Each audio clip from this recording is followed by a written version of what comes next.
Welcome back to Excitable Boys, our mini-series that takes a look back at the dirty life and times of Warren Zevon.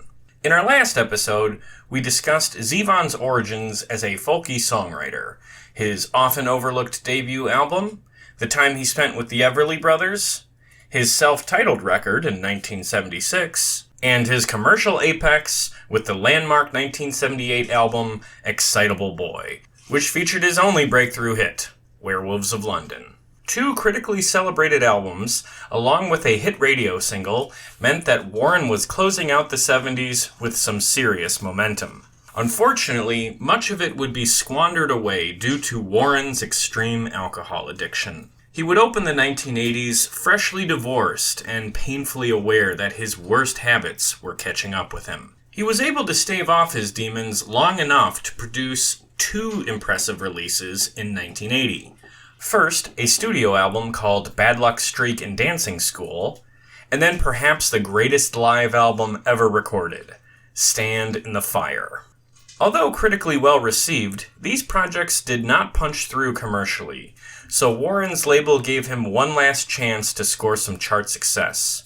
Despite more impressive songwriting on 1982's The Envoy, the casual music fans simply did not show up, and he was promptly dropped from his label. Losing his record deal drove Warren into a deep depression, which did not bode well for his attempts at sobriety. But thanks to a persistent young manager, Warren would form an unlikely partnership with one of the hippest young bands on college radio, which would get his career back on track. Furthermore, he would finally escape his personal demons and close out the decade clean and sober.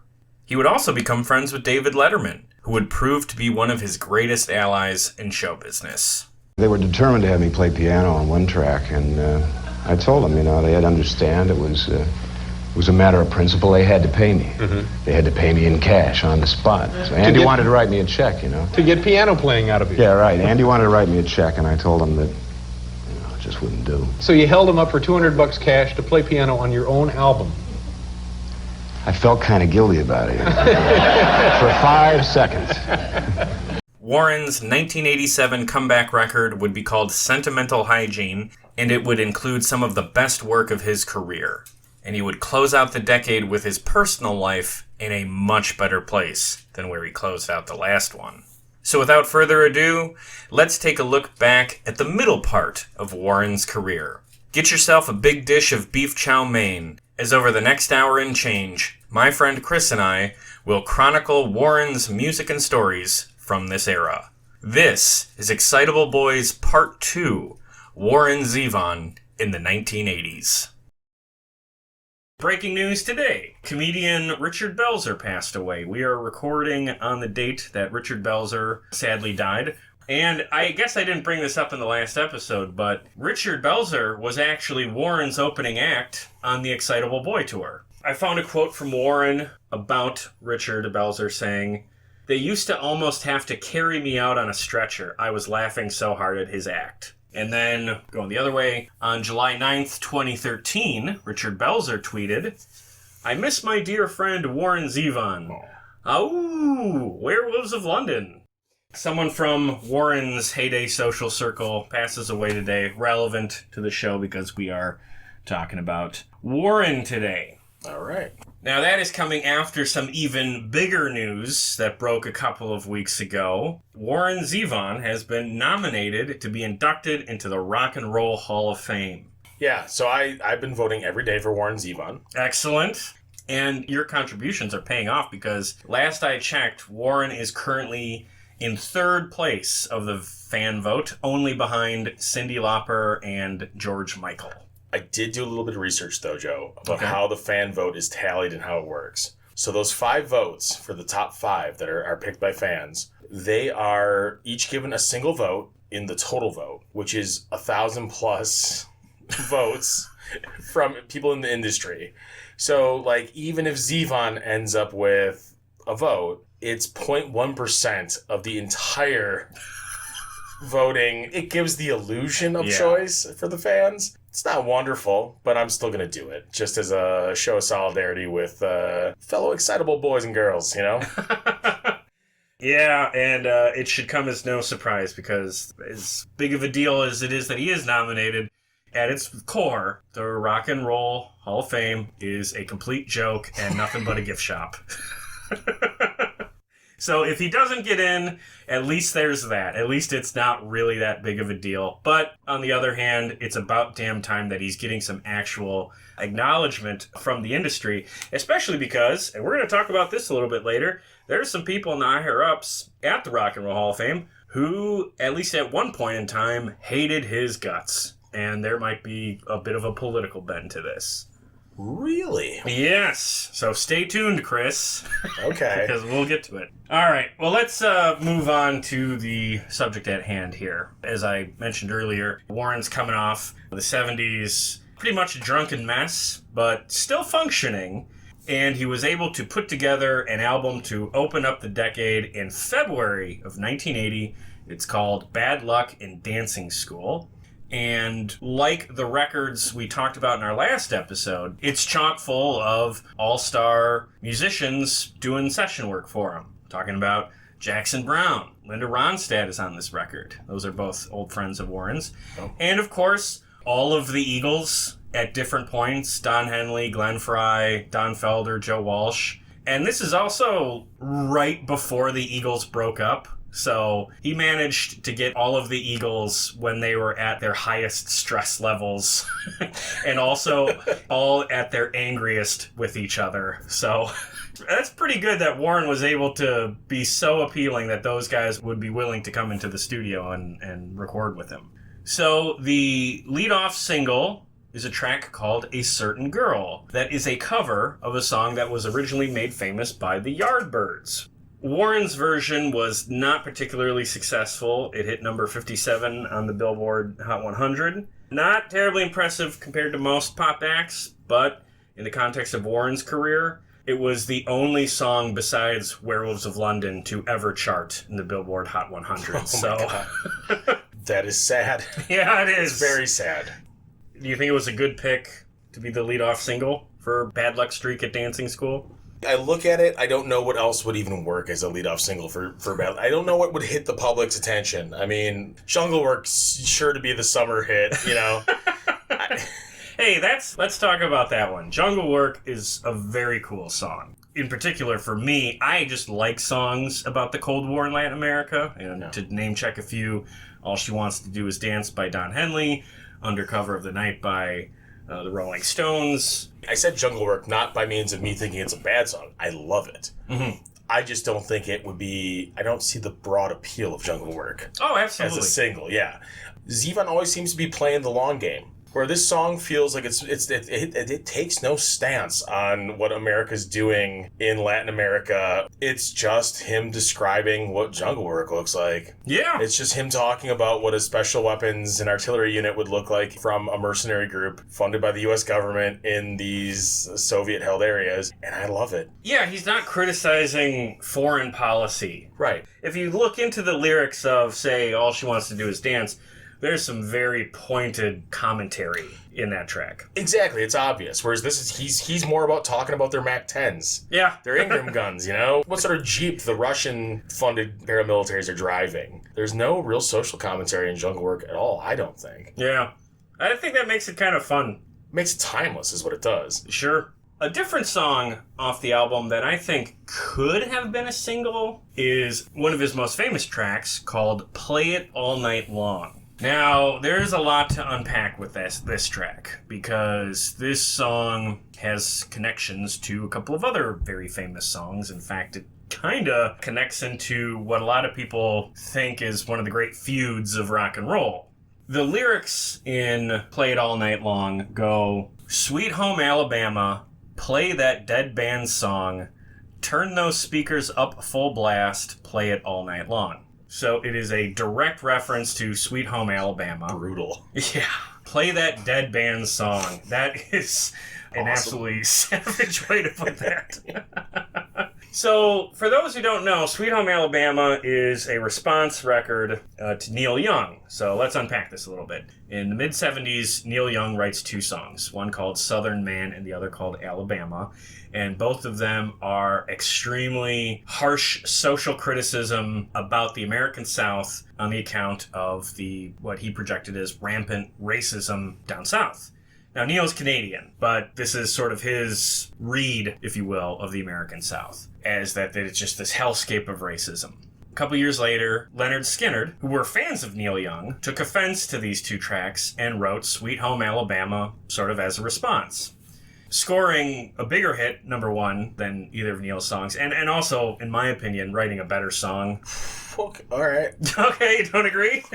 I'm reluctant to ever say anything that Skinner did is better than anything that Young did, but I think this might be the one thing. And I think Neil would agree with me. It's ultimately your show, Joe, so just keep on moving, brother. We'll make do. Okay. So they write Sweet Home Alabama, score a big hit with it.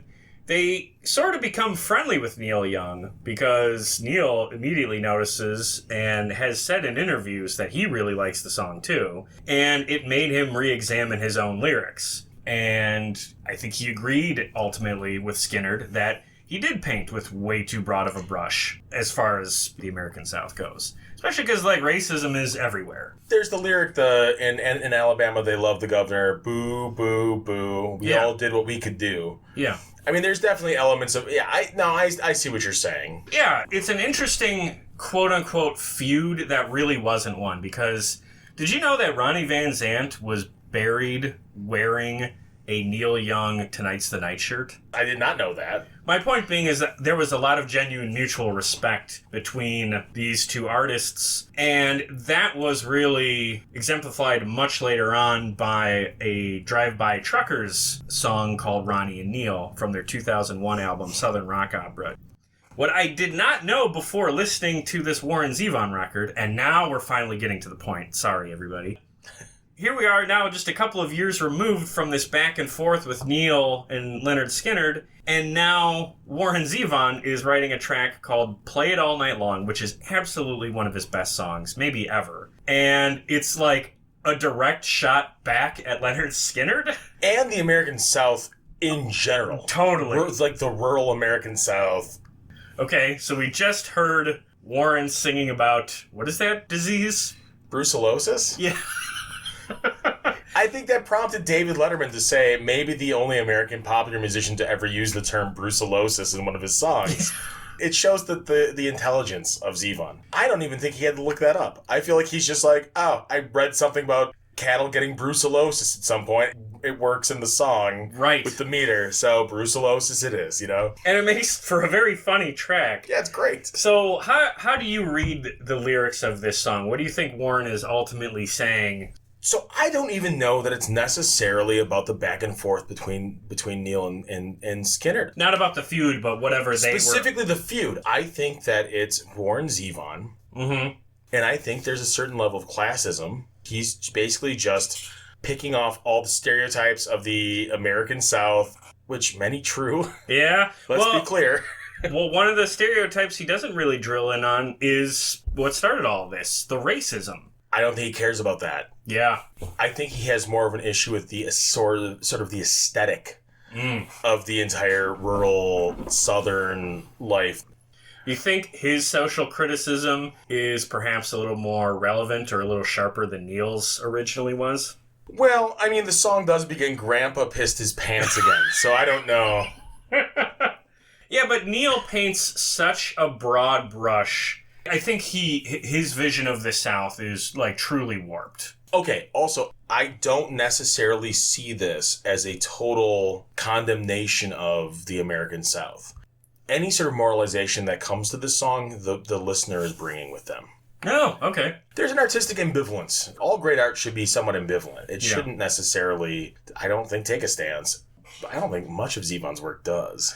And then just another little trivia here. Drive-By Truckers, who wrote the Ronnie and Neil song, they also covered this track in 2009. I have heard that, and it is a great cover. Sure, absolutely. So let's talk about a couple of the other tracks you find on Bad Luck Streak and Dancing School. One that's particularly funny, I think, is called Gorilla, You're a Desperado. What's interesting about that is this is the track that Don Henley showed up to do backing vocals on. And if you listen closely, when they get to the desperado part of the song, he sings the word desperado just like he did on his Eagles song. So kind of a fun little throwback there. And, you know, this speaks to one of my favorite things about Warren Zevon, is that it's very common for critics to absolutely love Warren, but at the same time despise the Eagles. And the Eagles are all over Warren's 70s and early 80s stuff. Warren was very good friends with Don Henley. Yeah.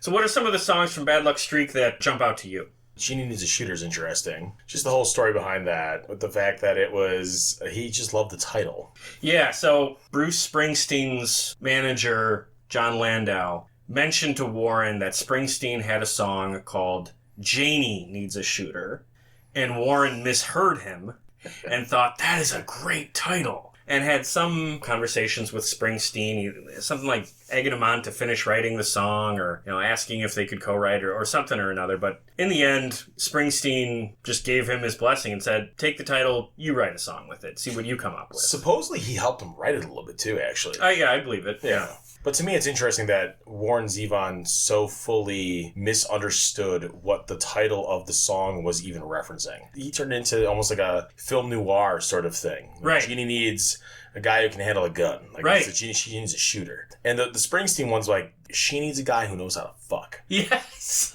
And it's Springsteen's dirtiest fucking song. Like, sure. When he finally released it, it is almost embarrassing. Like, it made me blush. Holy shit, the doctor tears up her insides. Yeah. What the fuck?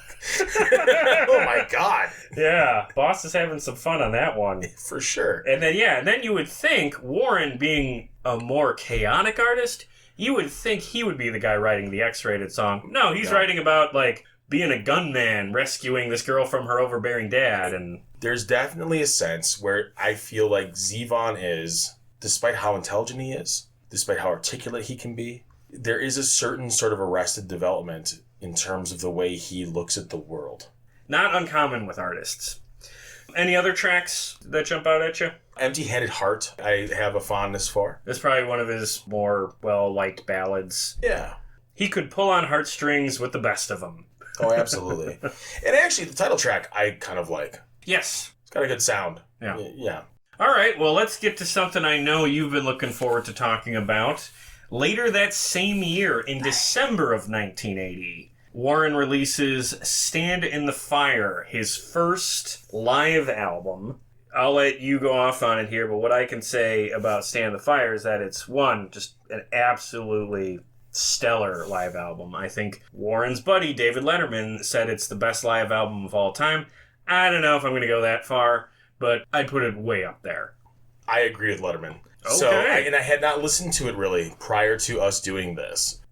I'm not a huge fan of live albums in general. I, in general, prefer the studio experience. Deep down, despite my sloppy everything, I'm a perfectionist at heart, right? Yeah. And so I don't feel inspired by them. They don't capture for me that moment in the way that would be just actually being there. That is very hard to actually capture. Exactly. Stand in the Fire does that. Yeah. It just blew my mind. I don't think there's a single track that I would cut. I don't think there's a single rendition of any of the music that he's done prior to this or any of the new stuff that's inferior to the studio. It's impressive, frankly. Does it break your heart that you and I never had the chance to see him play at that level? It does. It is a shame. Yeah, Stand in the Fire is absolutely like the record of a true madman on stage. It's pure punk rock, but it's not punk rock music. Right. I understand why Letterman says it's the best live album of all time. Kick-ass album. You know what it reminds you of? Almost is like...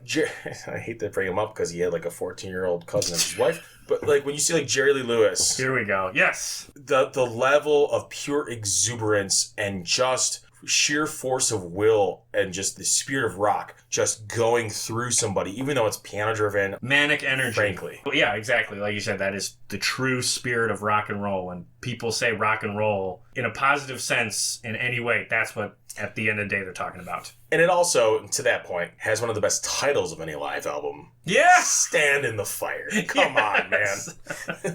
All right. A+ live record. All right, so because we're kind of going through this in chronological order, I'm going to swerve off his release schedule for just a moment to tell a funny story that is in both of the major books about Warren, one being I'll Sleep When I'm Dead, which was put together by Crystal Zevon, and another called Nothing's Bad Luck by C.M. Cushions, and they both tell this story. Are you familiar with the show Babylon 5? I'm not quite as big of a nerd as you. I never watched it. Oh, you never watched it? Okay. Yeah. Still not quite as big of a nerd as you, but all right. Correct. Continue. Okay, well, if you had seen it, one of the main actors in the early seasons of the show is a guy named Michael O'Hare, who played a character named Jeffrey Sinclair in Babylon 5. Warren's a celebrity at this point, and he was also dating a woman who was an actress and a bit of a minor celebrity in her own right. And at some social event, Warren got the idea that Michael was trying to pick up his girlfriend and trying to flirt with her. So later on, Warren goes to Michael O'Hare's house to confront him about it. And O'Hare denies that he's interested in Warren's girlfriend. And Warren does not buy it, and he keeps egging him on, at one point saying, "I spit on your mother's grave." Jesus. Now that triggers Michael into finally just attacking him and just starting to beat the living shit out of Warren. And it gets kind of funny because they're fighting in the backyard, and Warren gets thrown into a koi pond. Okay. And Michael jumps in after him and is just punching him in this koi pond. He punches him so hard it knocks one of Warren's teeth out. None of the koi were hurt, right? I just feel bad. I'm worried about the koi at this point. It's just two idiots fighting each other. Not the quickest looking fish I've ever seen. Spit on your fucking koi. So Warren's girlfriend, of course, calls one of their friends to come to the house and break this up because this fight's going on for a while. Jesus. And the friend did come over to break it up, and this friend, another weird-ass sort of celebrity name, Aaron Norris, as in the brother of Chuck Norris. What? Yeah. Warren was very good friends with Aaron Norris, and he knew Chuck Norris. And I guess he did some sort of training with Aaron, because Aaron was also a martial arts guy. Real quick, I'm putting my hand up here. Yeah. How has nobody done a proper documentary of the entirety of Zevon's life? Right? His shit is so insane. Oh, we were throwing TVs out of windows and shit, like Rockstar, whatever. Yeah. He's like, I'm going to fight with a koi pond with the guy from Babylon 5, and Chuck Norris's brother shows up. Right. What?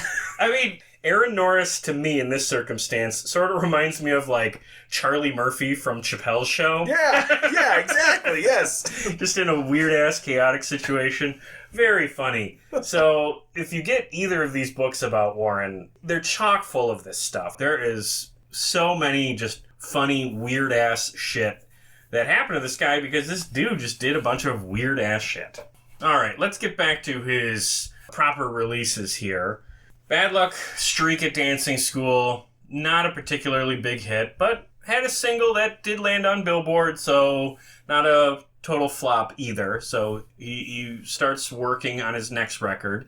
And it takes him a little while to get it together because he did have a little bit of writer's block. But he eventually releases a record called The Envoy in July 1982. Now, if you've ever seen the album cover for this, it's him standing in an airport hangar with big giant plane behind him and these people kind of walking around, and he's sort of dressed like a diplomat. The aesthetic he's going for is a secret agent James Bond type.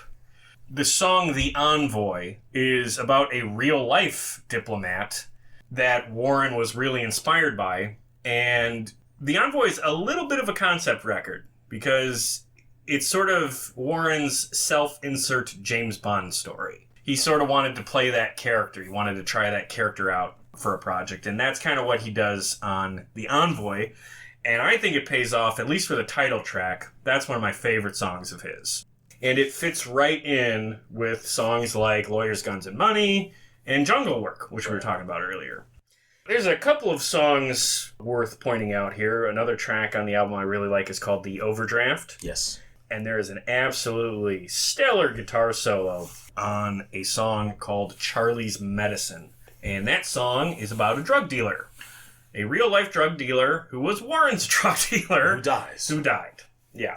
And Warren went to his funeral, and at some point after that, he wrote this song as sort of a tribute to, a guy who was a dealer, but a guy who was also Warren's friend. I say drug dealer, but, it's kind of shitty to just describe him as such, but here he is, memorialized in song as a drug dealer. Well, that's at a funeral, it's like, this guy was a doctor. And what else? Right. He was a doctor. Yep. Entirety. Yep. Pharmacist would be even more, I guess, apropos. Anyways. But for me, ultimately, I like the opening couple of tracks from this record, but this was one I started to lose interest as the record went on. I didn't find anything I disliked. I just think I tuned this one out a little bit. When I think about Zevon in the 80s, the one before this and the one after this impressed me a lot more. Sure. For me, I loved it. Okay. And the Hula Hula Boys is absolutely one of the funniest songs Zevon's written. So do you know the trivia of what the foreign language spoken part of the song? I do. I mean, sing the chorus, I believe, right? Yes. Yes, that I do know. It's in native Hawaiian, and they're just saying, sing the chorus, and that's the chorus. That's very funny. No, it's really funny. Yeah, I like that. And apparently he didn't talk to him. He just opened up a book of and just translated it directly. Yeah. Let Nothing Come Between You is beautiful, I think. Okay. Sad, but very well put. I think one of the signatures of Zevon through almost his whole discography is every album has some absolutely gut-wrenching ballad that if you really sit and listen with, it can bring you to tears. Yeah, and then, outside of the other ones you mentioned, I would say Ain't That Pretty at All. I know you don't really care for that song. That's a weird one. I think it's annoying. I don't think you have the underlying sort of existential ennui or dread that I have at all moments of my life.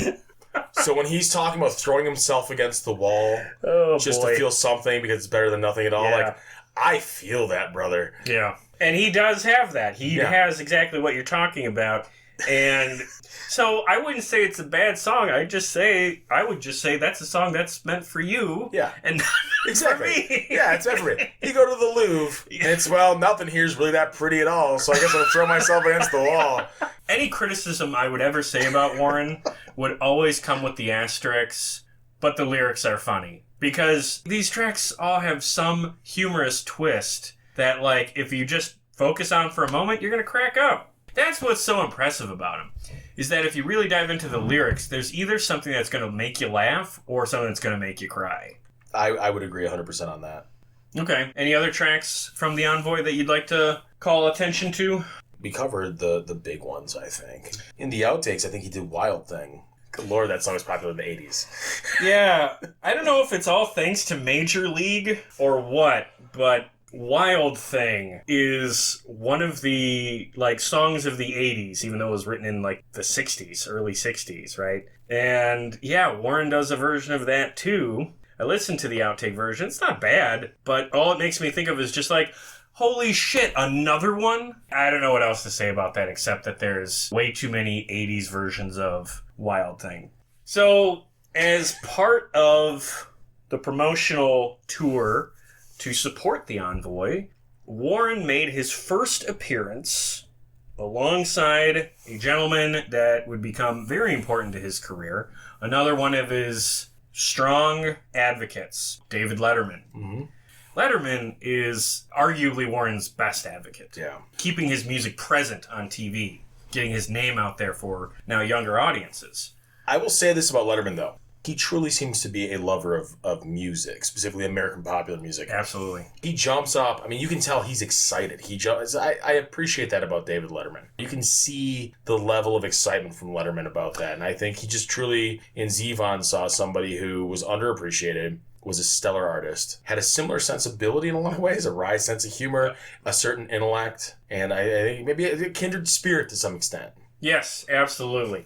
So, talking about this debut appearance of Warren on the Late Night Show with David Letterman, it's kind of bizarre because these guys weren't close friends at this point. And Letterman was very green at his job hosting his late night show. And both of them are very stilted.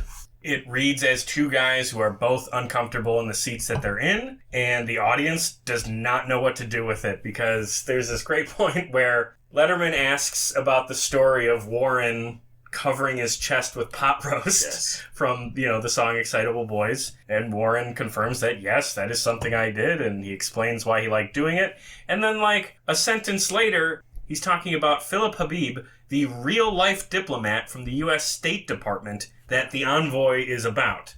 So, there's some, whiplash of subjects, we'll say, and the audience is just not keeping up with it. And it's a very interesting interview, but the people in the studio audience, it must have been over their head. The first of many appearances on Late Night with David Letterman for Warren Zevon, including a particularly famous one that we will get to in our final episode, but I'll leave it at that for now. Want to hear another funny story? Always. All right. So this one relates to us because we are both from Wisconsin. At some point around this time, Warren is playing a show at UW-Madison, and he thought it would be funny to go on stage, play Werewolves of London, finish the song, jump up, say, "Thank you, you've been a wonderful audience," and then immediately leave the stage. Yeah. So they did that. They actually did that. They didn't just talk about it. They came out, sang the song, said thank you, good night, ran off stage, and just held their position, waited for the audience to stop cheering, and then subsequently start booing, and then get silent. And only then did him and the band come back out and play a big show. Supposedly the longest show of the whole tour, really trying to say, hey... He made it up to him. Right, yeah. We were goofing. Yeah, we were fucking with you, but you guys are good sports, so we'll give you the best show we can. It must be so tempting when you're an artist like Zevon, who's only had really the one hit, to do some shit like that. Yeah. Do you want to know the wrong way to do this kind of thing? Because there is a different way that another artist has been known to do. I want to know. Do you like Steve Earle? I love Steve Earle. Oh, is it Copperhead Road? Did he come out? I don't know. Tell the story. I want to hear it. Steve Earle has been known to come out on stage, open the show with Copperhead Road, stop the show, say, "So for all you people who are here to see me play Copperhead Road, I did that now. You can go home." And just kind of basically invite the casual fans to just get the fuck out. I haven't seen video of it, so I don't know if he's doing that to be funny. But to me, that strikes me as very bitter and unpleasant. Well, he's now very dead. We better be sure of that. Not dead. It is. I fucked up. Oh, Christ. Okay, well... Well, he's now still very much alive.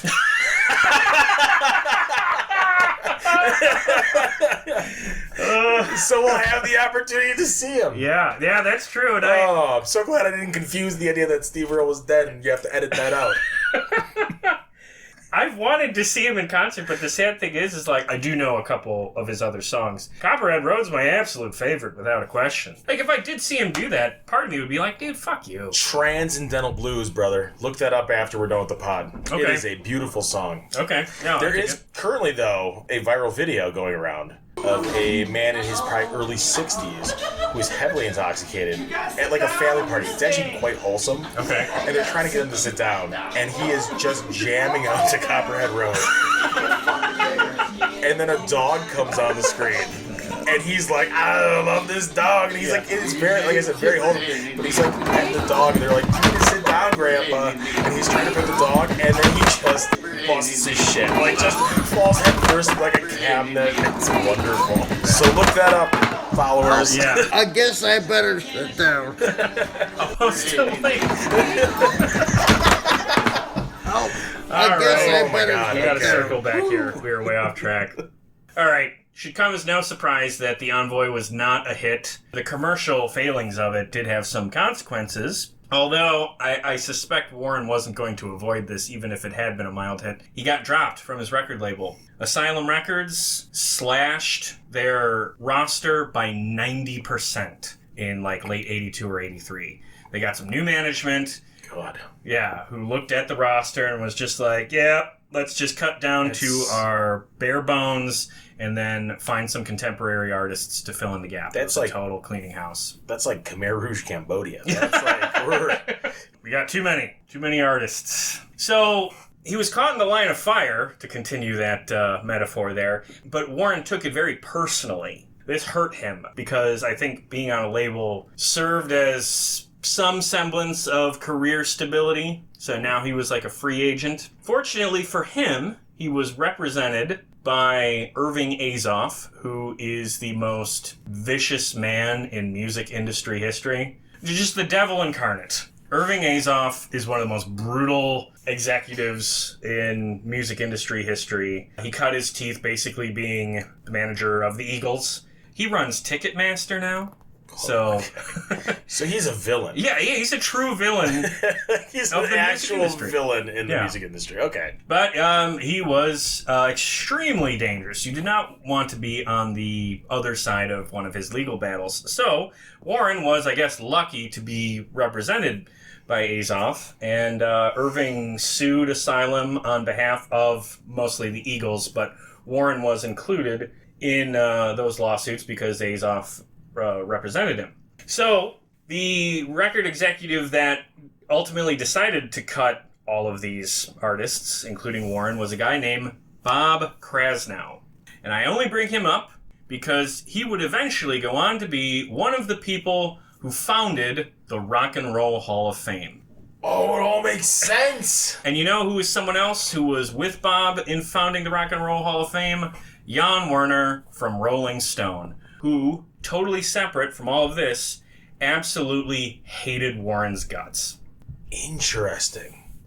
So there's heavy politics here as to why it's taken this long for him to even be considered. Right. For the Hall of Fame. Oh. And this also sort of speaks to perhaps why the Eagles are in the Rock and Roll Hall of Fame as a group, but there's been absolutely no consideration for them as solo artists.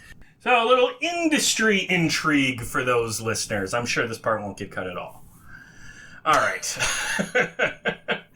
So partially due to being cut from his label and the fact that he had been drinking all during this time we've talked about so far. Not just drinking, but trying some other harder drugs, including cocaine, including, was it Darvon? Yeah, Darvon. And, frighteningly, heroin. He's starting to hit a personal low. Honestly, I feel like Darvon's scarier than heroin somehow. Oh, really? I don't know much about it. But, yeah, he was absolutely hooked. Yeah, neither do I. But no, no one does, because I think it was removed from the market. It's not like a thing anymore. It's not, that's what I'm trying to say. Like, it's not a, heroin's like the old reliable, you know? That's... Yeah, every artist seems to get on it at some point or another. But he's pretty much rescued from this low point by another person who would become one of his great advocates. And I'm talking about a very young guy at the time named Andy Slater, who was someone who worked for Irving Azoff's agency. They were considering cutting Warren too, because, you know, his last two records really weren't moving very much. He had lost his record deal, and it seemed that he wasn't terribly interested in actually working at all because he was in such a depression.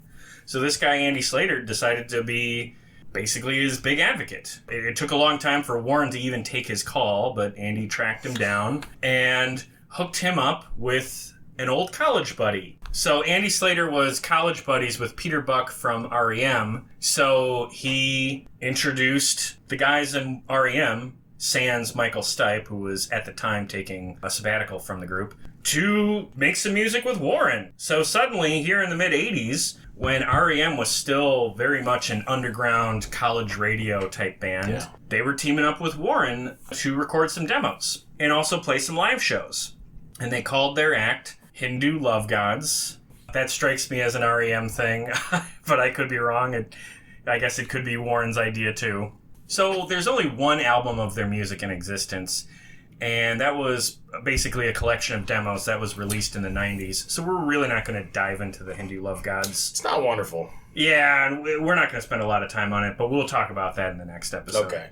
But it's important because R.E.M. as a whole, including Michael Stipe, who would come back to the group, would basically help Warren close out the 80s. And they kind of became his house band for a little while. They toured with him. They recorded with him on his next record. And I just think that's a really interesting and appropriate pairing of artists. Warren catches them when his career's kind of at a low point, but their career's just getting started. They would go on to have the commercial success that always eluded him. But in any case, another major life event that happens in the mid-'80s is that Warren finally achieves sobriety in March 1986. We've talked about so much today already, and we talked about it a lot last time, so I don't really have time to dive into all the drunken horror stories. Some of them are very upsetting, some of them are very depressing. You can find them both in the books about Warren. But at this point in the mid-'80s, his substance abuse had gotten so out of hand that pretty much everyone who was left in his life was really pressing him to get himself cleaned up, and he finally gave it a real shot. He checked into a rehab, and it took. He had checked into rehab several times through the 80s, and it didn't land for him until March 1986, which was good because now it had been a long enough time that if he were to put out another record, it would be like a comeback. And that revival did sort of start right on time. There was a greatest hits compilation called A Quiet Normal Life, the best of Warren Zevon, released in October 1986. And then out of nowhere, Werewolves of London was used on the soundtrack and in the film for the movie The Color of Money, starring Paul Newman and Tom Cruise. Used great in the movie, by the way. It's a scene where Tom Cruise is playing pool at some grungy pool hall, and he's acting like a total showboat douchebag, singing along to the song, you know. Strokes his hair when they talk about his hair being perfect. Yep. Really well used. And this song wasn't chosen at random, you know, for the soundtrack. The director, Martin Scorsese, wanted it specifically because he was another admirer of Warren's. And at some point earlier in the 80s, those two had met, and apparently Scorsese told Warren that it was Warren's music that had really gotten Martin through his own divorce. So he had some very clear emotional attachment to his music, and having this big hit movie using Warren's song was kind of a good way to get some interest, some buzz in the industry for Warren going again. And that would pay off with Warren releasing an album called Sentimental Hygiene in August 1987. And he was totally sober during the recording for all this. The guys from R.E.M. back him up as the house band for this record. But he does have a lot of celebrity guest stars on it. Neil Young plays on it. Bob Dylan plays on it. The label would release, if you can believe this, 6 of the tracks as singles, which I gotta say is probably way too many. Overkill? Yeah. And only 2 of them even landed on the mainstream rock charts. That was the title track and another song that was called Detox Mansion. So let's talk about Sentimental Hygiene for a little bit. I think one of the better songs in the album is called The Factory. Great. Yeah, that's a very Springsteen-esque song, and that is Bob Dylan playing on harmonica. I'm aware. Okay. So what are some of the songs that jump out to you for Sentimental Hygiene? I love the title track. Yeah, me I think too. it's great. I think it's, again, it's that ambiguity. What the hell is sentimental hygiene? And it's like, you feel what it is when you listen to the rest of the lyrics of the song. Yeah. Boom Boom Mancini to me is one of the most eviscerating tellings of what blood sports are like. Yeah. You should look up the story of Ray Boom Boom Yeah. Mancini to find out the meaning behind this song. In short, Ray Mancini was a boxer who killed a man in the ring unintentionally, and it was an absolute nightmare for everybody involved. He was horrified by what he had done. The guy who died, his mother, committed suicide, as did the ref in the match. But what I love is that Zevon doesn't do it that way. Yeah. He does it as if Mancini's saying, look, we both went into that ring. We both knew what the rules were, what this fundamentally is. Right. Somebody should have stopped the fight, whether that was the guy I killed, whether that was the ref, whatever. Somebody should have stopped the fight. It's not my fault. Yeah. I went in there to do what I was supposed to do, which was to hit and hit hard. And it's him not taking a stand. I love that song. Yeah, it's a great song. It must be just the 80s movie fan in me, but I can't help but thinking of the Drago Apollo Creed fight from Rocky IV, where Drago Creed kills. Should have called it. That's Mancini's point. There's a scene in that fight where Stallone, as Rocky, grabs the towel to throw, and Apollo sees him and shouts, "No!" Yeah. He kills himself. Yeah. No, he really does. And that's kind of the tragedy of it. That's why it's so gut-wrenching. Tragedy of it, but also there is a sort of brutal mathematics to what Zevon's talking about, which is we know why we got into this. Mm-hmm. They're all here to see this. I can call it. You can call it. But we're both here to fight. And if you're not going to call it, I'm going to keep punching you in the fucking face. To put it another way, if he dies, he dies. Exactly. Yeah. So really, Zevon's a huge fan of Drago. That's what we got out of this. Drago! Yeah. I love the whole album, though. I mean, Trouble Waiting to Happen's great. Reconsider Me's great. Detox Mansion's pretty good. That's weird that was the single. Yeah, I think it was a song he was doing before the record got out. And I think that was like a party song. I think it just had good fan reception. And you know what that one's about, right? That one's sort of about an element of superficiality to celebrities very publicly going into rehab and then coming out. And, Detox Mansion. Yeah. And talking about how important it is to be clean and sober. And sort of, there's a pontificating element to it that gets a little exhausting. I guess this was something about the late 80s. I remember I was talking to my mom years ago, and she sort of offhandedly said to me that it was very, quote, trendy to get sober in the late 80s. Sure. And that has always stuck with me because I can't help but notice, but there is like a lot of movie stars and a lot of rock stars, and a lot of just celebrities in general who I guess like the late 80s. I guess because that generation all were sort of hitting their 40s in the late 80s. That's the things I think a lot of people's bodies are probably shutting down at that point. Right. And I suppose a lot of them are probably starting to kind of fall out of favor with popular culture at that point as well. Yeah. So that whole spiel was a way to re-inject themselves into the zeitgeist. Yeah, it's like a career move. Yeah. But yeah, I mean, even A Dog Can Shake Hands is fun. Maybe one of the greatest titles I've ever heard of a song. I think obviously Leave My Monkey Alone, we both agree. Strongly. The music video far better than the song. Oh, no, we totally disagree. Oh, what? Oh, come on now. No, not strongly.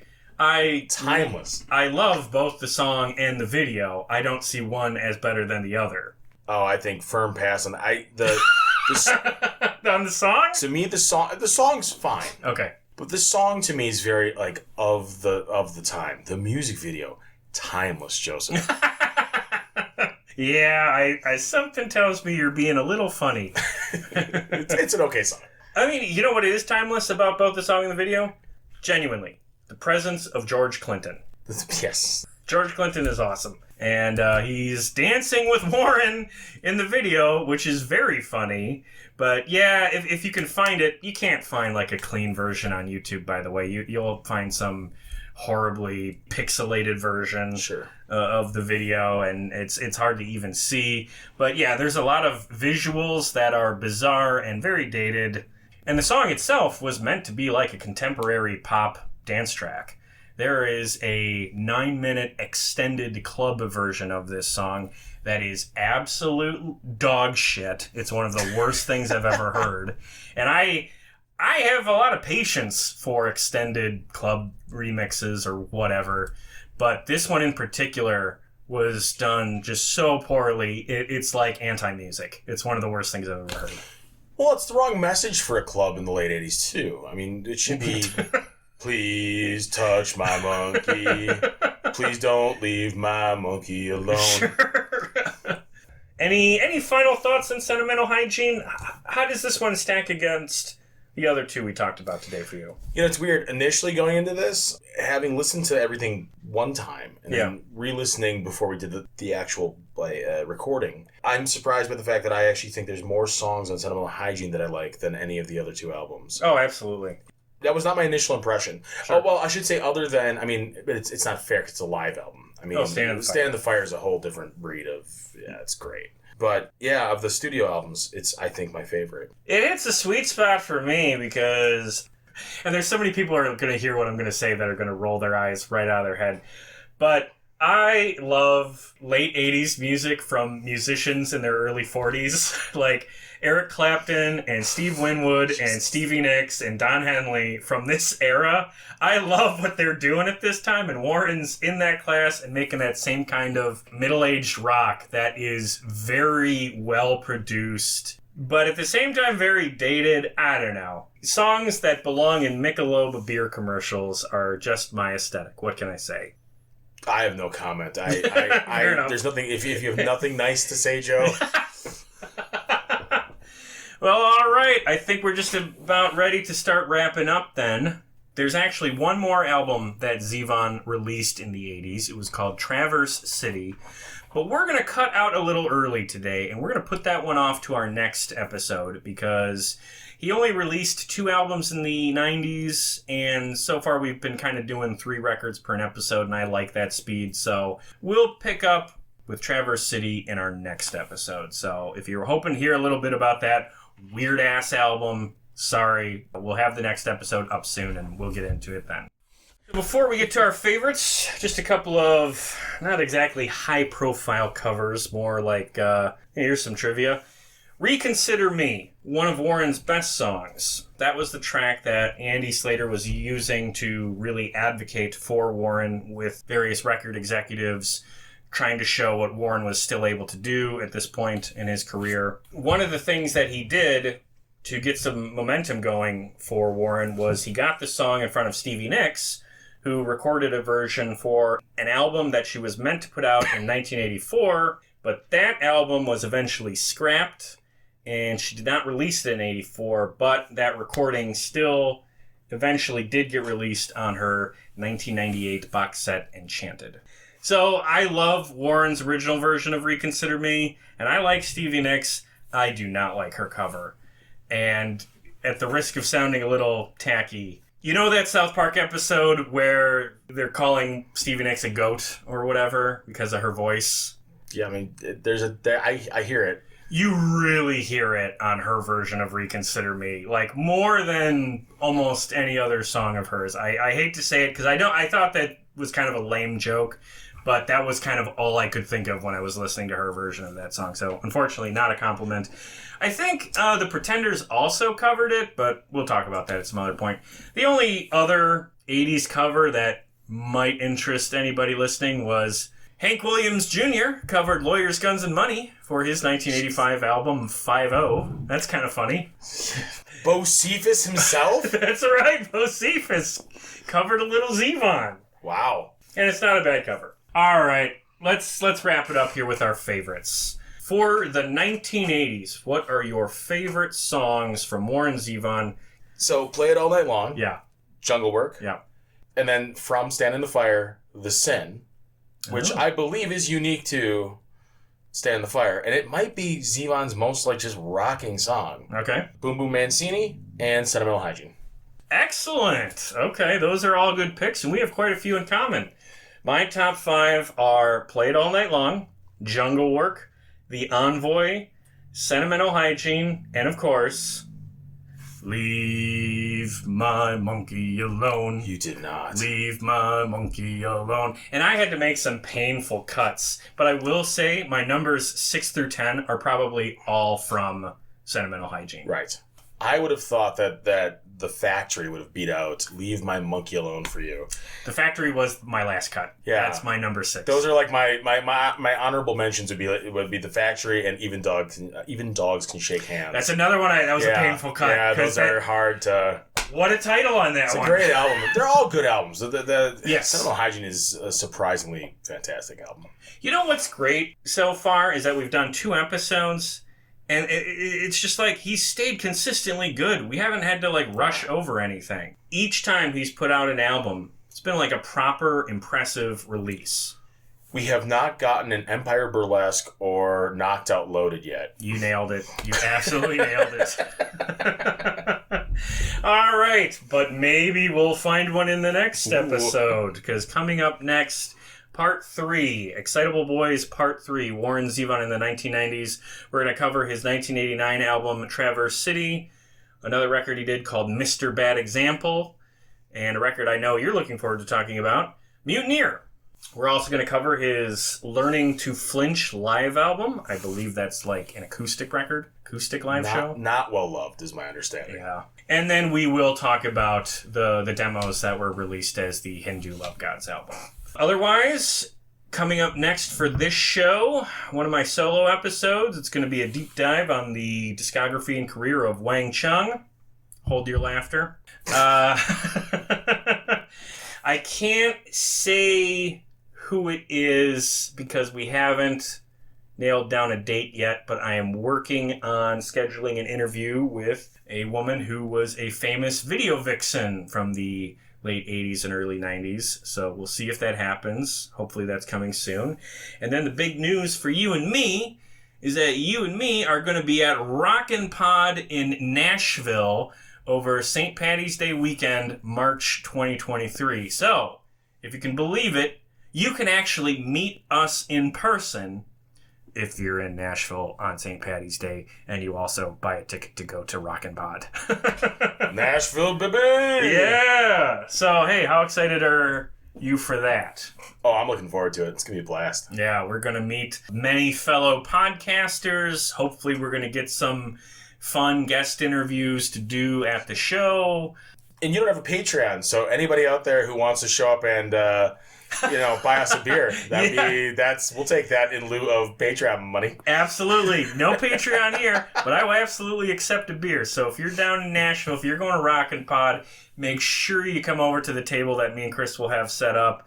I'll have stickers, we'll take pictures, we can chat with anybody who's there. I'm really looking forward to just meeting people, including fellow podcasters. I think it's going to be a great time. So more on that coming later.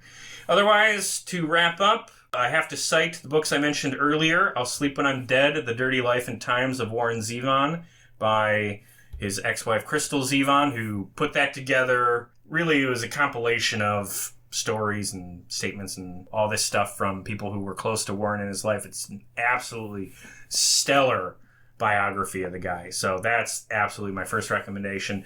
But another more traditional, but also very respectable biography is called Nothing's Bad Luck, The Lives of Warren Zevon by C.M. Kushins. So definitely check that one out as well. All right, well, that's all I got. Of the 3 songs we had in common here, Play It All Night Long, Jungle Work, and Sentimental Hygiene, what song should play us out? Play it all night long, brother. Play it all night long. Play that rock and roll. Play it all night long. Hey, thanks for listening. If you enjoyed this episode, please remember the big 4 things you can do to support this show that don't cost a dime.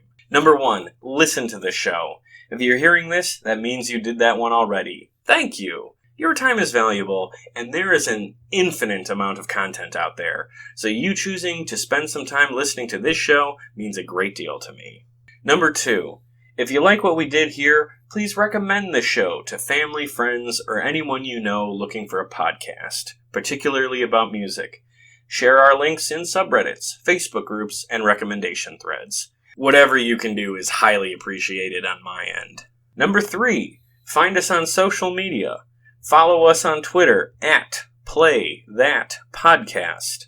Like us on Facebook at facebook.com/PlayThatPodcast.